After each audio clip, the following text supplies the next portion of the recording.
The year was 2347, and Earth had finally received an invitation to join the Galactic Council. After 30 years of sending messages into space and waiting for replies, humanity was going to meet the elder species who ruled among the stars. Ambassador Daniel Wright stood in front of the mirror in his quarters, adjusting his formal uniform. He was 52 years old, with gray hair at his temples and kind eyes that had seen both war and peace on Earth. For 20 years, he had negotiated treaties between nations, ended conflicts, and brought enemies to the table. Now he would represent all of humanity. His chief of staff, Margaret Sullivan, knocked on his door. She was a tall woman with sharp features and sharper intelligence. She had spent 5 years learning everything about alien cultures, studying their languages, their customs, and their history. When Daniel opened the door, she handed him a datapad containing his speech. "I have read it 40 times, Daniel said with a smile. "I could recite it in my sleep." "Read it 41 times, Margaret replied. "We only get one chance at this." Their ship, the Horizon's Edge, was not a warship. It carried no weapons beyond a few ceremonial sidearms. The Galactic Council had been very clear about this requirement. Peace could only be discussed by those who came in peace. The crew of 47 people included diplomats, scientists, linguists, and one security officer named Kevin Barnes. Kevin was a former Marine who had fought in the water wars on Earth.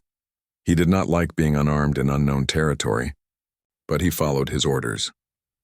The Galactic Council consisted of 7 species who had maintained peace for 3,000 years. The Zorthan were insect-like beings who managed the Council's endless paperwork and procedures. The Velkari were reptilian philosophers who believed in wisdom above all else. The Draxim were bird-like warriors who controlled 40% of Council space through military strength. There were others, but these 3 held the most power. As the Horizon's Edge approached the Council station orbiting Sanctum Prime, Daniel stood on the bridge watching the massive structure grow larger.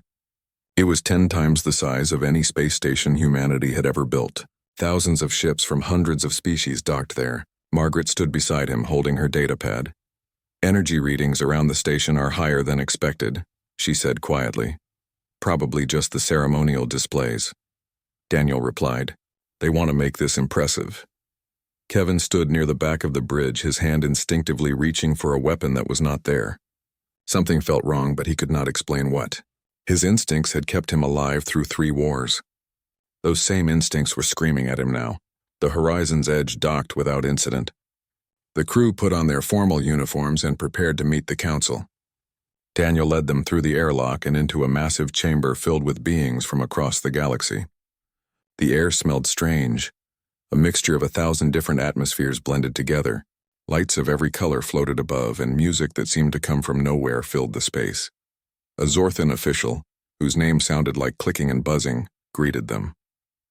Through a translator device, it welcomed humanity to the Council and directed them to the central platform. Daniel walked forward with Margaret on his right and Kevin slightly behind. The other crew members followed in formation. The central platform rose from the floor as they approached. Daniel stepped onto it, and suddenly he could see thousands of beings watching him. Cameras broadcast his image across 1,000 worlds. This was the moment Earth had dreamed of for generations. He cleared his throat and began to speak. "Honored members of the Galactic Council, we come before you not as conquerors or supplicants, but as fellow travelers in this vast universe. Humanity has spent its entire existence looking up at the stars and wondering if we were alone. Now we know we are not. We offer you our friendship, our knowledge, and our commitment to the peace you have maintained for millennia. We ask only to learn from you and to contribute what we can to the greater galactic community." The chamber was silent except for the soft hum of translation devices. Then, before anyone could respond, a voice cut through the silence. It was harsh and sharp like metal scraping against stone. The human lies. A Draxim in military armor stepped forward. His name was General Kreth, and his feathers were decorated with medals from 100 campaigns. He spread his wings wide, making himself appear larger. "Humanity has violated Council law," Kreth announced. "They maintain military vessels in restricted zones. They spy on Council worlds. They prepare for war while speaking of peace. This Council would be fools to accept them." Daniel felt his heart racing. "General, there must be some mistake. Earth has no vessels in Council space beyond this diplomatic ship." "You lie," Kreth repeated. He gestured to a screen that appeared in the air. showing what appeared to be human warships near a council world. Daniel stared at the images confused. Those ships did not exist. The technology shown was beyond anything Earth possessed. Margaret leaned close to Daniel. Those images are fabricated. Look at the engine signatures. They do not match any human design. But it was too late. Kreth had already given a signal. From hidden positions around the station, Draxum warships uncloaked. Their weapons were already charged and aimed. Kevin saw it first. He grabbed Daniel's arm and shouted, "Get down!" Plasma fire erupted across the ceremonial chamber. Daniel felt an intense heat and then nothing. Margaret died instantly beside him. Kevin managed to push 3 other crew members toward cover before a second blast caught him.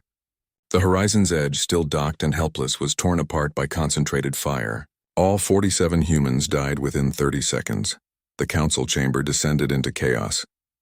The Velkari representative roared in protest, demanding answers. Other species called for Kreth's arrest. But the Draxum had planned well.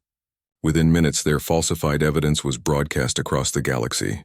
They claimed the humans had fired first, that hidden weapons were found on the Horizon's edge, that Earth was a threat to all peaceful species.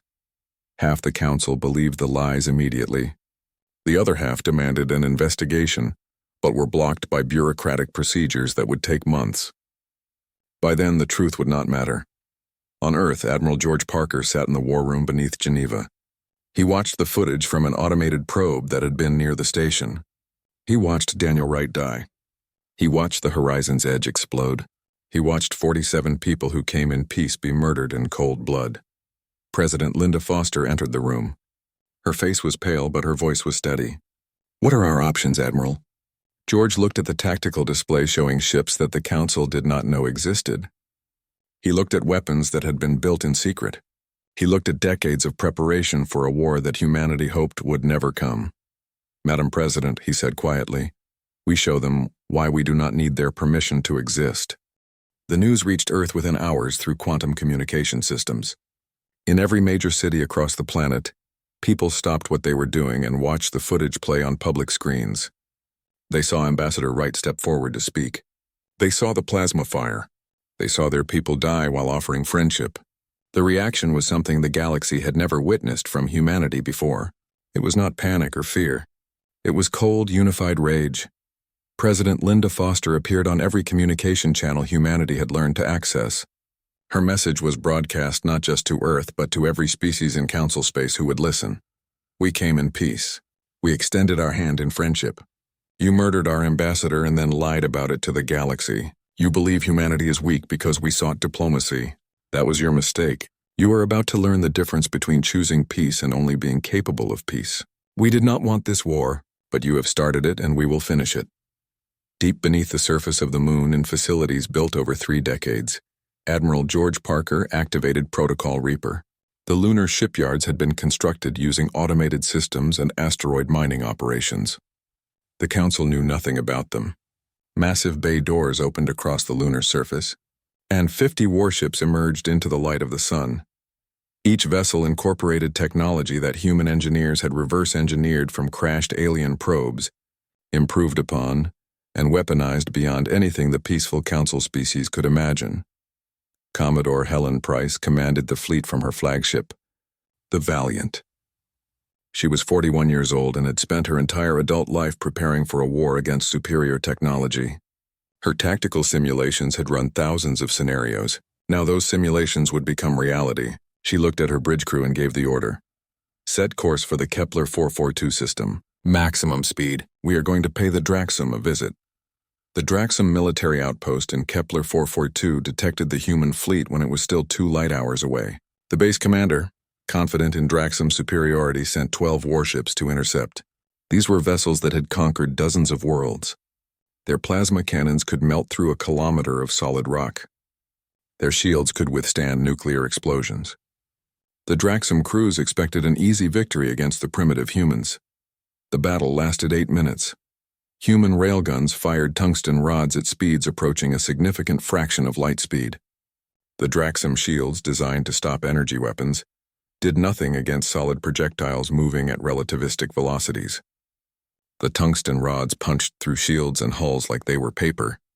Draxum plasma weapons were powerful, but they needed several seconds to charge between shots. Human weapons fired continuously, guided by artificial intelligence systems that predicted enemy movements before they happened. The Draxum learned something terrifying in those 8 minutes. Humanity had not wasted the decades of their isolation. They had spent that time preparing for war against enemies who might be stronger, faster, and more advanced. Human weapons were designed to kill things that were better than them. The Draxum outpost fell 20 minutes after the fleet battle ended. Not a single human ship was destroyed. Commodore Price broadcast a message to the Draxum homeworld on all frequencies. You killed our ambassador during a peace ceremony. You murdered 47 unarmed people. This is not war. This is extermination. Every Draxum military facility will be destroyed. Every warship will be reduced to debris. Surrender now, or we will turn your empire into a graveyard. While Helen Price attacked military targets, Captain Richard Stone commanded a different kind of vessel. The Silent Knight was a stealth frigate based on submarine technology from Earth's oceans. It could move through space without being detected by Council sensors. Richard's mission was intelligence gathering, but when he discovered a Draxum convoy transporting prisoners from a conquered world, his orders changed. The convoy consisted of 3 escort warships protecting 5 transport vessels. The prisoners were Mara, a feline species that the Draxum had enslaved 20 years earlier. Richard studied the formation and made his decision. Prepare electromagnetic pulse weapons. Target the escort ships. Do not harm the transports. The Silent Knight appeared from nowhere, its weapons already firing. The electromagnetic pulses disabled the Draxum ships instantly, frying their computer systems and leaving them drifting. Before the Draxum could send a distress signal, Richard's crew boarded the transports and freed the prisoners. The Mara could barely understand what was happening. One moment they were slaves heading to labor camps. The next moment humans were cutting their chains and pointing them toward safe territory. Why? One Mara asked through a translator. Why do you help us? Richard looked at the freed prisoners, hundreds of them, and answered simply, because it is the right thing to do. We ask nothing in return. Just survive and be free. The Silent Knight vanished back into the darkness before Draxum reinforcements arrived. The Mara spread the word across every communication channel they could access. Humanity was not just fighting the Draxum. They were liberating the oppressed. The Draxum tried to suppress the story, but information in space moved faster than their sensors could work. On Earth, Dr. Paul Chen completed his work on the quantum disruptor. It was a weapon that could destabilize the exotic matter used in faster-than-light engines. In a demonstration for military leadership, he activated the device near a captured Draxum engine core. The core collapsed into its component atoms in less than half a second. The energy release was precisely controlled and directed. When asked about the ethics of such a destructive weapon, Paul's response was cold. They made this personal when they murdered 47 people who came unarmed. We can discuss ethics after we ensure humanity survives. The Galactic Council convened an emergency session on Sanctum Prime. The Valkyrie representative stood before the assembly and denounced the Draxum's actions. He called for Kreth's arrest and trial. He demanded the council acknowledge that humanity had been wronged. But the Zorthan bureaucrats, terrified of human military capabilities they never imagined possible, sided with the Draxum. They claimed that regardless of who started the conflict, humanity's response was disproportionate and threatened council stability. A vote was called. The council, by a margin of 4-3, declared Earth a rogue species. All member nations were authorized to use military force to contain the human threat. Economic sanctions were imposed. Human ships were to be fired upon if they entered council space. President Foster watched the vote from the war room. When the results were announced, she laughed. It was not a sound of humor, but of bitter understanding. The council had just signed its own death warrant.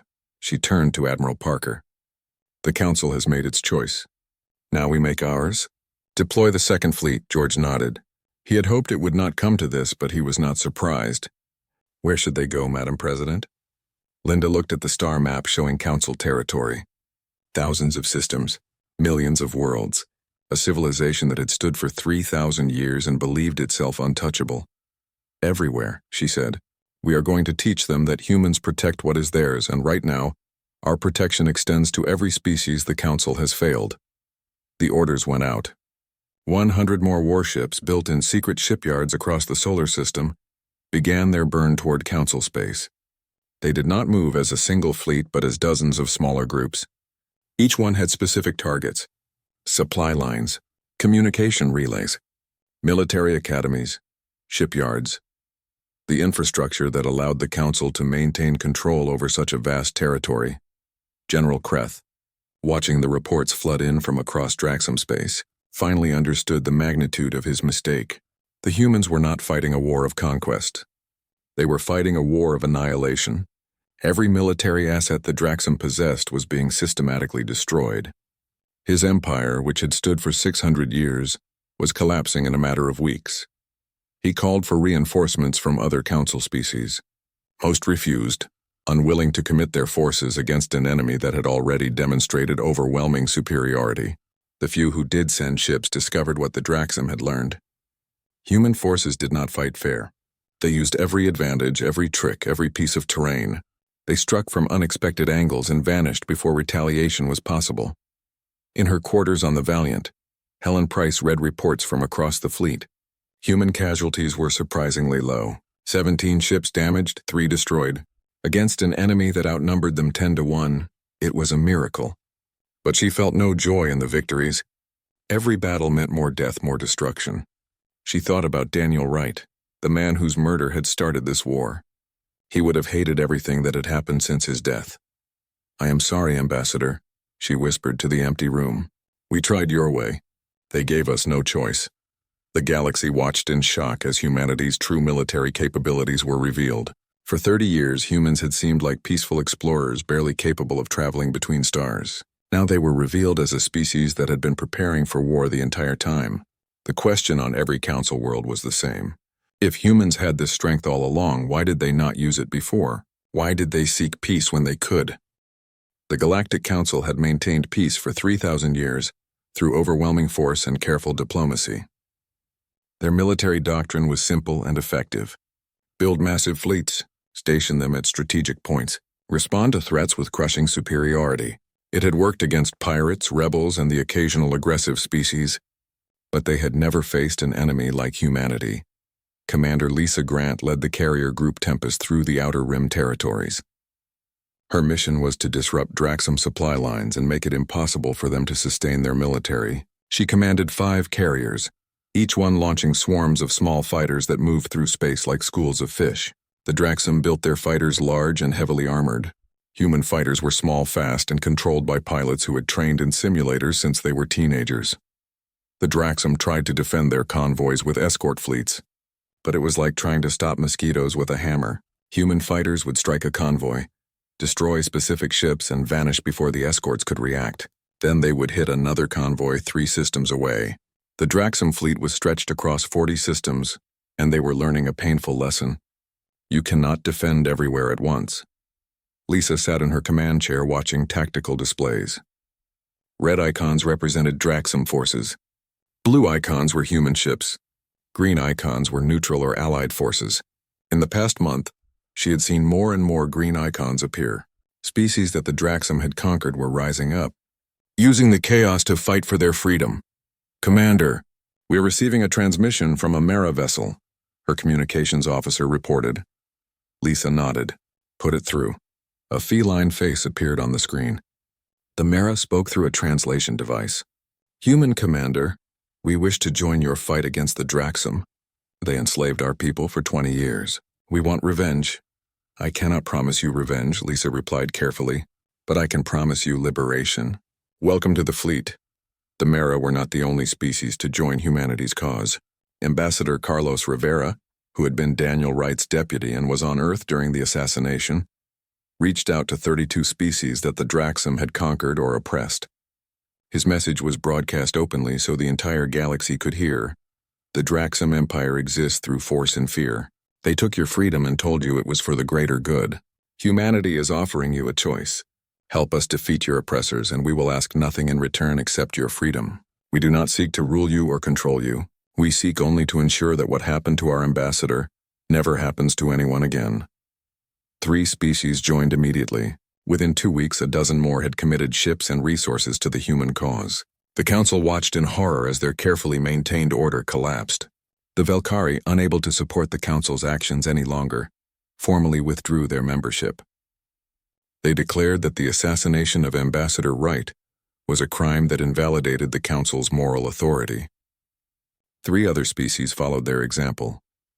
The Zorthan, who had managed council bureaucracy for centuries, tried to maintain control through emergency declarations and martial law. But they were administrators, not warriors. Their enforcement fleets were designed to intimidate pirates, not fight a determined enemy. When human forces encountered Zorthan ships, they disabled them with electromagnetic weapons and let the crews evacuate. Humanity had no quarrel with the Zorthan. They simply wanted them to stay out of the way. Captain Rebecca Hill commanded a vessel that was officially listed as a science ship. The Breakthrough was actually a mobile weapons laboratory. Her team consisted of the brightest minds humanity could gather, and their job was to solve problems in real time. When the Draxum deployed new graviton shields designed to deflect kinetic weapons, Rebecca's team invented phase displacement missiles that existed in quantum superposition until the moment of impact. When the Council tried to jam human communications, her team created quantum entangled communication nodes that bypassed electromagnetic restrictions entirely. Rebecca stood in her laboratory, surrounded by holographic displays and prototype weapons. Her lead scientist, a man named Gary North, approached with a worried expression. "Captain, the weapon we are developing could potentially destabilize an entire planet's core. Are we certain we want to continue this research?" Rebecca looked at him for a long moment. "Create the weapon, store it. Do not use it unless I give the order, but have it ready. The Draxum started this by killing unarmed diplomats. I want them to know that we can end their entire civilization if we choose to, even though we choose not to. Fear of what we might do can be as effective as actually doing it." The Draxum homeworld, Drax Prime, became a fortress. Every available warship was recalled to defend it. General Kreth, the architect of Daniel Wright's murder, took personal command of the defense. He assembled 300 warships in a sphere around the planet. It was the largest defensive fleet ever gathered in Council history. He broadcast a challenge across all frequencies. "Humans, you have proven yourselves capable warriors, but you cannot defeat 300 ships. Come to Drax Prime. Face me directly. Let us end this war with honor." It was a trap.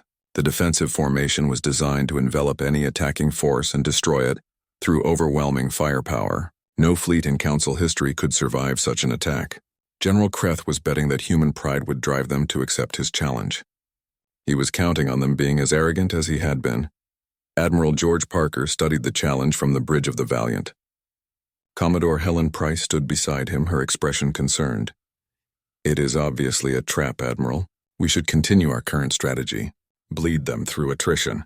We do not need to risk a direct assault." George nodded slowly. "You are correct. Tactically, we should avoid this engagement. But this war is not just about defeating the Draxum militarily.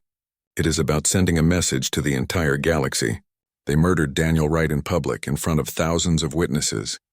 They did it to humiliate humanity and show that we were beneath their notice. If we avoid this challenge, some species will see it as weakness. They will believe we only win through tricks and hiding. So we accept the trap?" Helen asked. "We accept the trap," George confirmed. "But we do it on our terms. Gather every ship we can spare. This is going to be the largest battle in human history." The human fleet assembled in deep space far from any inhabited system, 180 warships, each one bearing the name of someone who died at Sanctum Prime.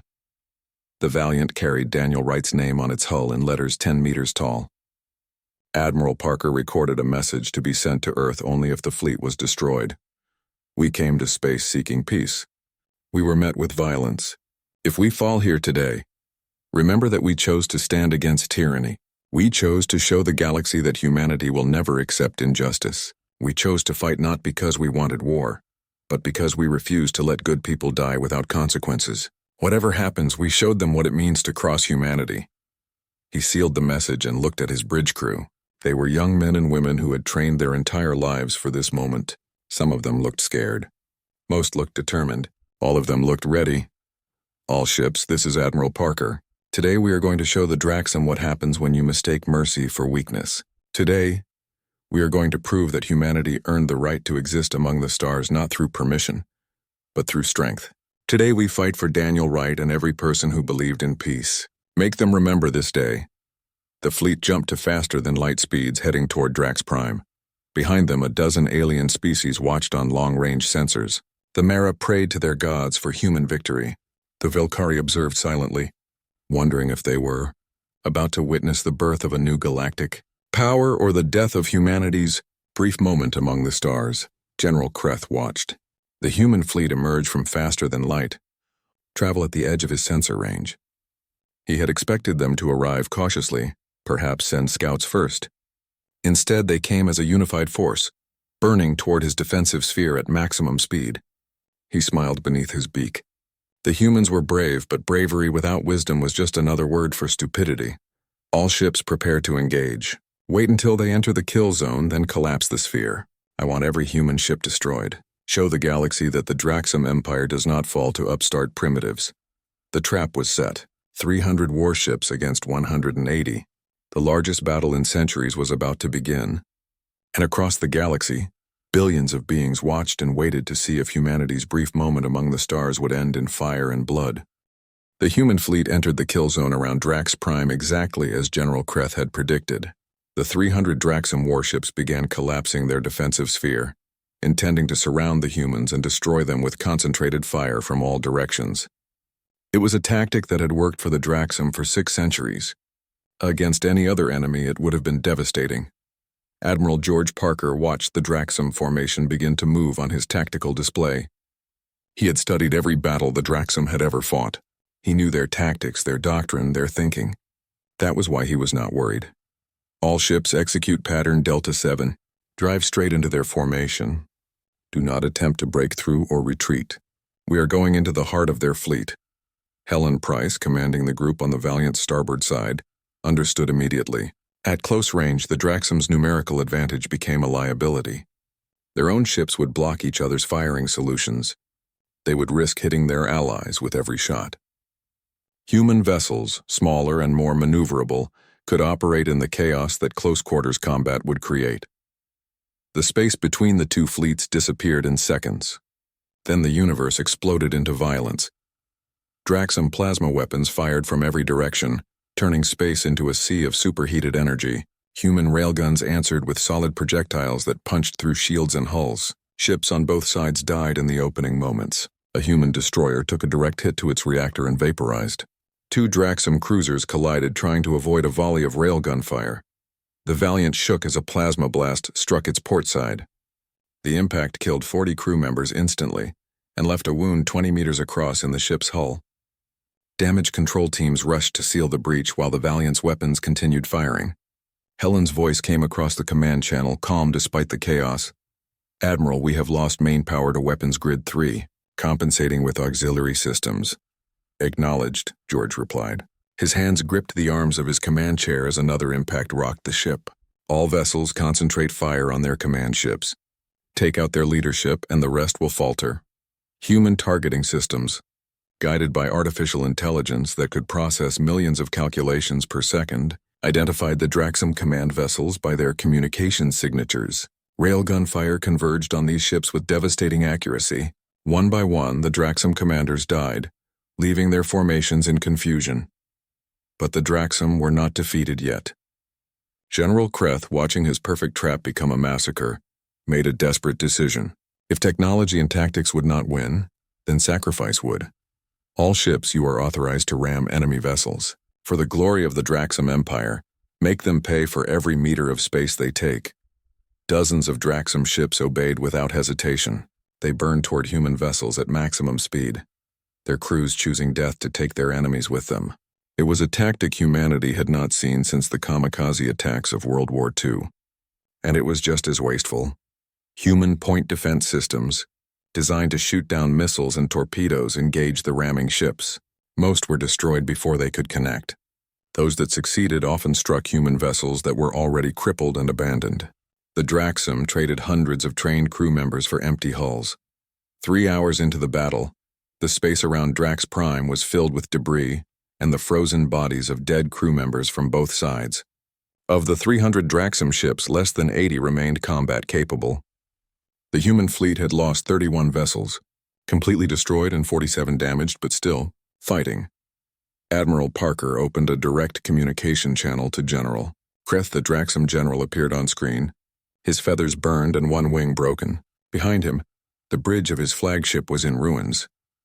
General Kreth, you killed one man who came in peace and forced us to kill millions in war. We take no pleasure in this destruction. We are not monsters, but we will no longer ask for your permission to exist. We are telling you that we do. Stand down. Order your remaining ships to surrender. Let us end this before more people die unnecessarily.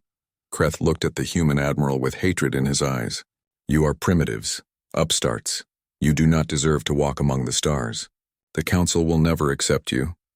The Council does not decide who deserves to exist, George replied quietly.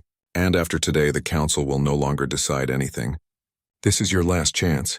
Surrender, or we will make Drax Prime a monument to your arrogance. General Kreth's response was to order his remaining ships to attack. George closed his eyes for a moment, feeling the weight of what came next. Then he gave the order. All ships commence orbital bombardment of military targets only. Minimize civilian casualties. President Linda Foster, watching from Earth, interrupted. Admiral, I am authorizing a ground invasion. We need to capture General Kreth alive for trial. The galaxy needs to see justice, not revenge. George nodded slowly. He had hoped it would not come to this, but he understood the necessity. Prepare the Rangers. We are going in. Major Andrew Cole led the first wave of dropships through Drax Prime's atmosphere.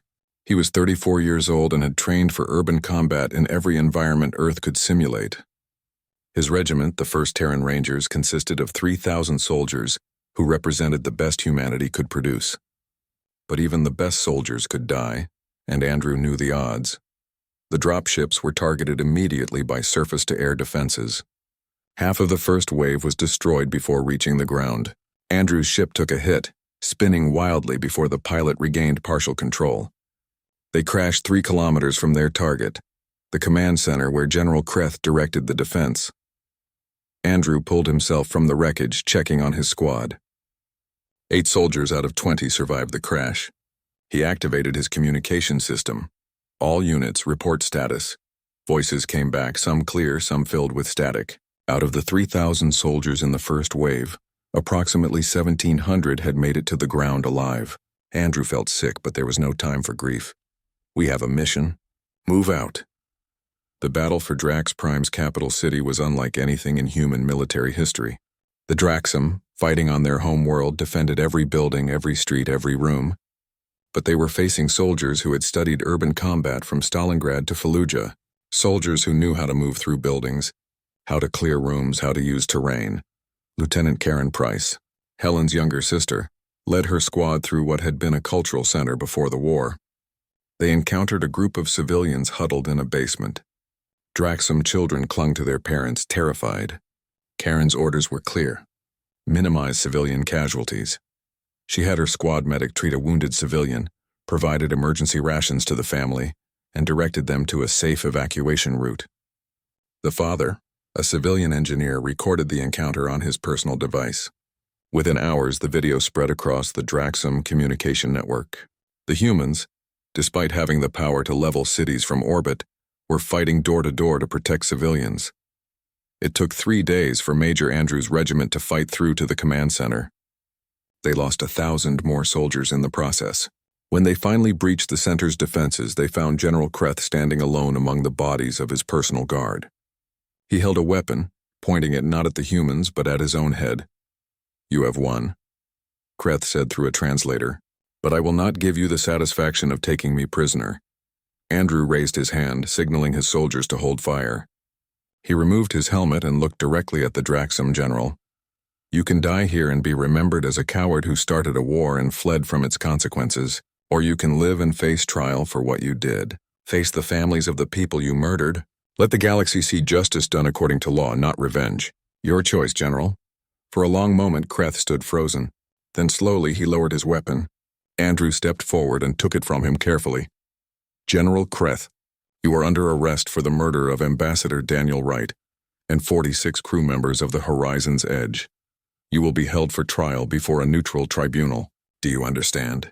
Kreth said nothing, but he allowed himself to be restrained. The war was over. The Galactic Council convened once more an emergency session. The Zorthan demanded that humanity be held accountable for the destruction of the Draxum fleet and the invasion of their homeworld. Ambassador Carlos Rivera, representing Earth, responded by playing the unedited footage of the assassination. He showed the council every second of Daniel Wright's murder. He played audio of General Kreth giving the order to fire. The council chamber was silent when the evidence finished. President Foster appeared via hologram to deliver humanity's terms. They were not negotiable. The Draxum Empire would be dissolved. Its conquered territories would be granted independence. General Kreth and all officers involved in the assassination would face trial. The Galactic Council would be reformed with humanity given a permanent seat. And most importantly, a new law would be enacted. The willful murder of diplomats would be considered an act of genocide, punishable by intervention from all council members. The council had no choice but to accept. 6 months after the Battle of Drax Prime, the galaxy looked very different. The Galactic Council was gone, replaced by the Federated Assembly. Humanity held one of 12 permanent seats, each representing a major power or coalition of species. The Draxum Empire, which had controlled 40 systems for 6 centuries, was now 17 independent nations. Some remained isolated, nursing their pride and wounds. Others, grateful for liberation from military rule, joined the assembly as equal members. Admiral George Parker retired from active military service. He had achieved a victory so complete that military academies across the galaxy would study it for generations. But he took no pride in the accomplishment. War, even necessary war, was still tragedy. He returned to Earth and visited the memorial built for the victims of Sanctum Prime. 47 names were carved into white stone that gleamed in the sunlight. He placed his admiral's insignia at the base of the memorial and spoke quietly to the dead. "Ambassador Wright, you wanted peace.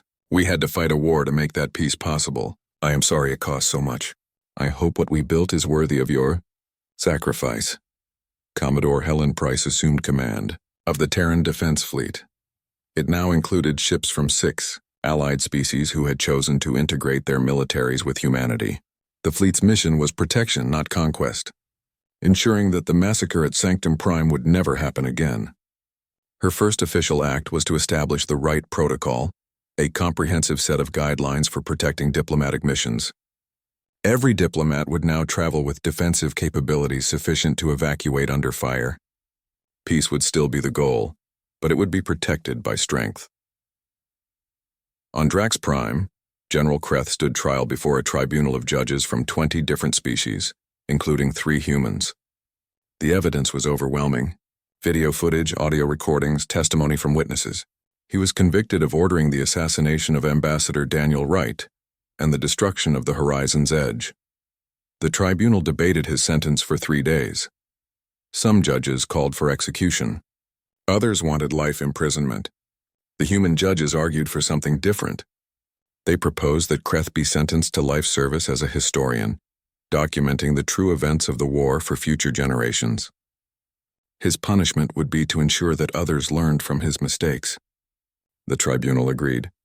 Kreth's first assignment was to write a comprehensive biography of Daniel Wright, the man he murdered.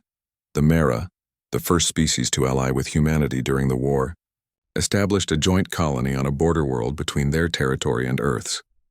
At the dedication ceremony, the Mera Council elder presented humanity with a gift, a statue depicting Ambassador Daniel Wright with his hand extended in greeting, exactly as he stood before he was killed. The inscription read, "He came in peace. We honor his dream by living it." Dr. Paul Chen, whose quantum disruptor had been developed as a weapon, repurposed the technology for peaceful applications. The same principles that could destabilize faster-than-light engines were adapted to create more efficient drives. Travel time between systems was reduced by 40%. Paul shared the research freely with all assembly members. Humanity's security, he argued, was best served by raising all species rather than hoarding advantages. President Linda Foster completed her term and chose not to seek re-election. In her farewell address to Earth and the Assembly, she reflected on the year that had changed everything. "We were forced to become warriors when we wanted to be explorers.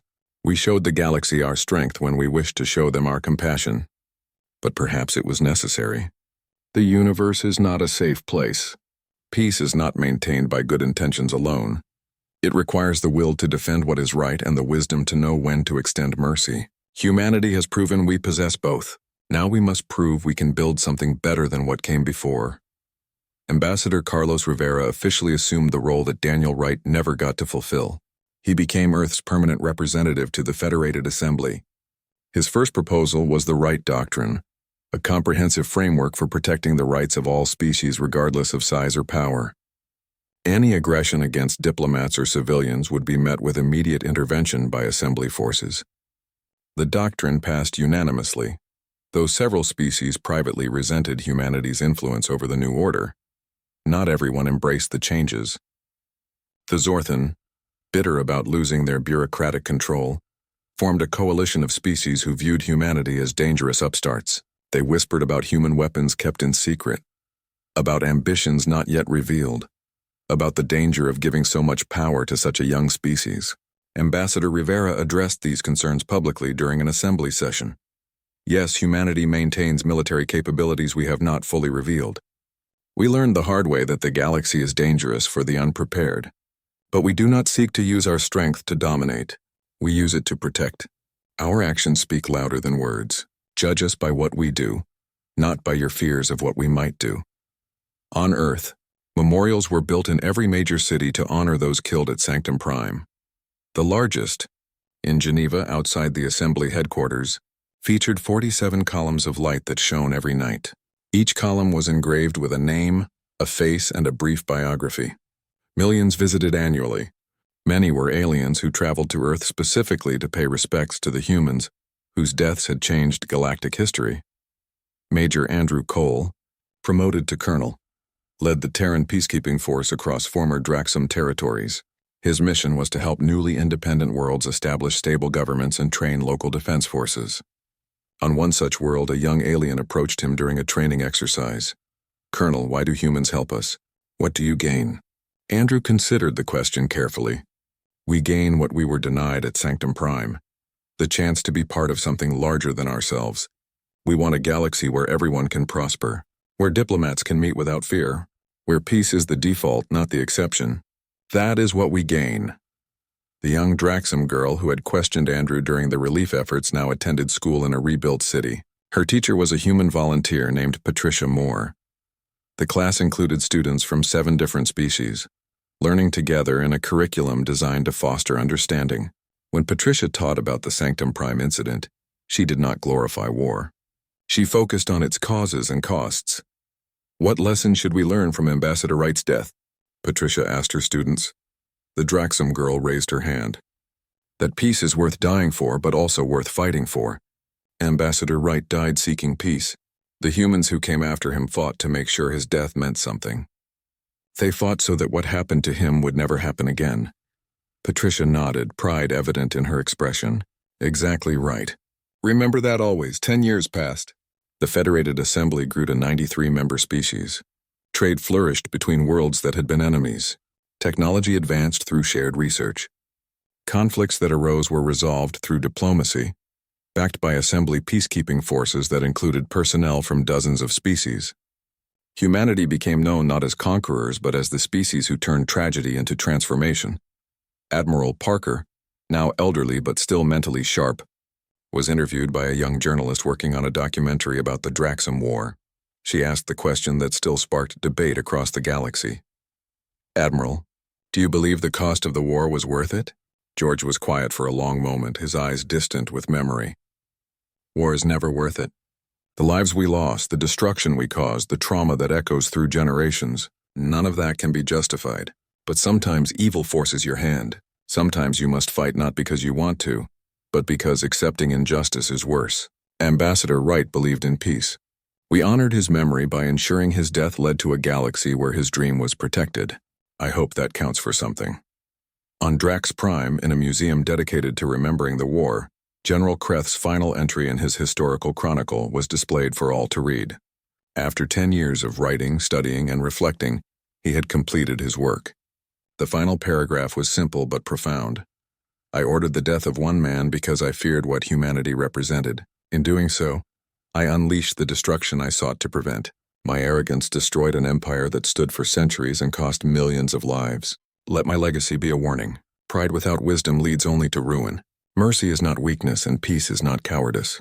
Ambassador Daniel Wright came in peace and his killers learned too late that humanity's greatest strength was never their weapons.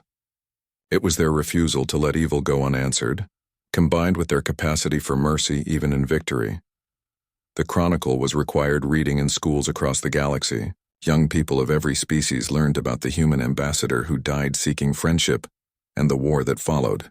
They learned about the choices their ancestors made and the consequences that followed. Most importantly, they learned that peace was not weakness, and that those who protected it were the strongest of all. Humanity's place among the stars was secure, not through conquest, but through the willingness to defend their values when challenged. They had proven themselves capable of both tremendous violence and tremendous compassion. The galaxy learned to respect